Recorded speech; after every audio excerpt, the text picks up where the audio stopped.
Hello everyone. In this video, I'm going to show you how to fix spatial wallpaper not working on iOS 26.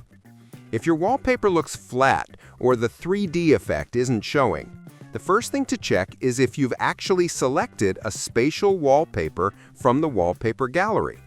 Go to Settings, Wallpaper, then Add New Wallpaper, and choose one of the supported spatial options. Next, make sure Motion Effects are turned on.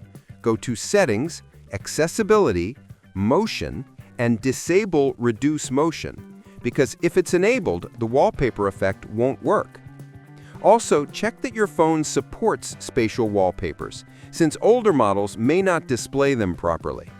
If the issue continues, restart your iPhone or update to the latest iOS 26 version under Software Update, because Apple often fixes these small glitches.